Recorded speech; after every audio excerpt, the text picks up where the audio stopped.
আসসালামু আলাইকুম রহমতুল্লাহ। আল আহাদ সেন্টার থেকে আপনাদেরকে স্বাগতম। গত পর্বে আমরা সূরা বাকারার 226 থেকে 230 নং আয়াতের বাংলা অনুবাদ ধারাবাহিকভাবে আপনাদের সামনে উপস্থাপন করেছিলাম।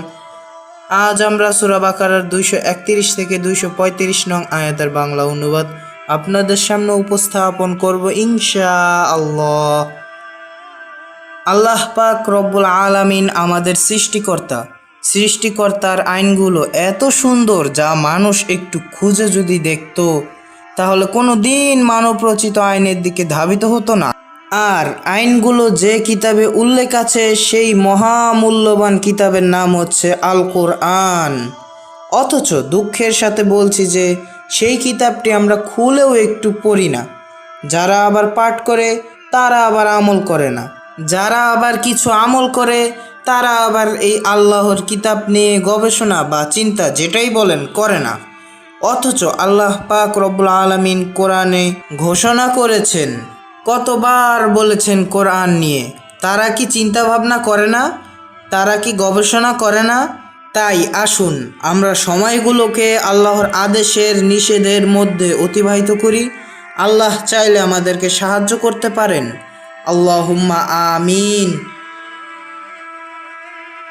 আউযু বিল্লাহি মিনাশ শাইতানির রাজীম।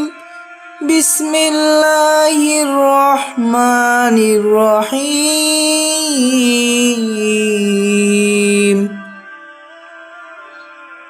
যখন তোমরা স্ত্রীদেরকে তালাক দাও এবং তারা যখন ইদ্যত সমাপ্তির নিকটবর্তী হয়, তোমরা তাদেরকে ন্যায়সঙ্গতভাবে রেখে দাও অথবা ন্যায়সঙ্গতভাবে যেতে দাও।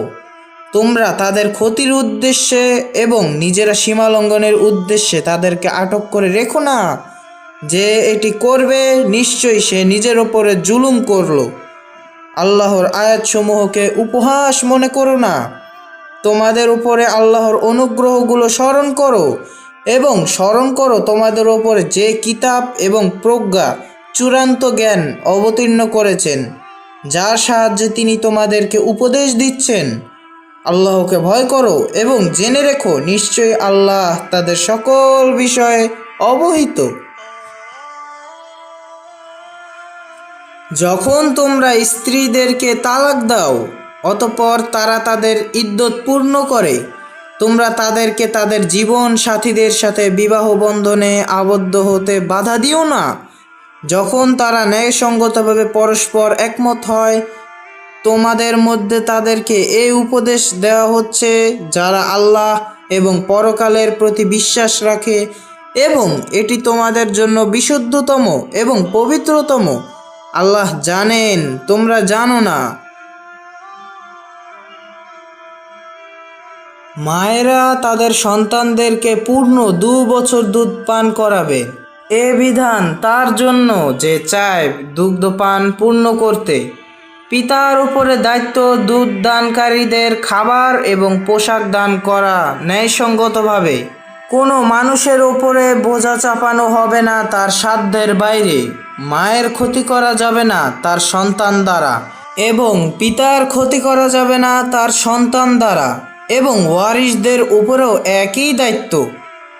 পিতামাতা যদি ইচ্ছা করে দুধ পান বন্ধ করতে উভয়ের সম্মতিক্রমে এবং পরামর্শক্রমে, তবে তাদের উপরে কোনো অপরাধ নেই। এবং যদি তোমরা ইচ্ছা করো যে ধাত্রীমাতার মাধ্যমে তোমরা তোমাদের সন্তানকে দুধ পান করাবে, তাতে তোমাদের উপরে কোনো অপরাধ নেই, যখন তোমরা তাদের পারিশ্রমিক ন্যায়সঙ্গতভাবে পরিশোধ করবে। আল্লাহকে ভয় করো এবং জেনে রেখো নিশ্চয়ই আল্লাহ তাআলা তোমাদের সমস্ত কর্মের দর্শক। তোমাদের মধ্যে যারা মৃত্যুবরণ করে এবং স্ত্রীদের রেখে যায়, স্ত্রীগণ নিজেরা 4 মাস 10 দিন অপেক্ষা করবে, ইদ্যত পালন করবে। তাদের ইদ্যত পালন যখন সমাপ্ত হবে তখন তারা তাদের নিজেদের মধ্যে ন্যায়সঙ্গতভাবে যা করে তাতে তোমাদের উপরে কোনো অপরাধ হবে না, যেমন তারা রঙিন পোশাক পরবে, অলংকার ব্যবহার করবে। আল্লাহ তোমাদের সমস্ত কর্ম সম্পর্কে অবগত আছেন।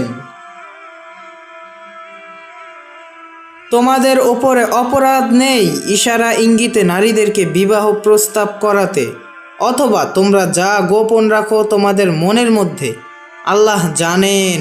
অচিরেই তোমরা তাদেরকে স্মরণ করবে, কিন্তু তাদেরকে তোমরা গোপনে প্রতিশ্রুতি দিও না এটি ছাড়া যে তোমরা তাদের সাথে ন্যায়সঙ্গত কথাবার্তা বলো এবং নির্ধারিত সময় শেষ না হওয়া পর্যন্ত তোমরা তাদেরকে বিবাহ করার সংকল্প করো না।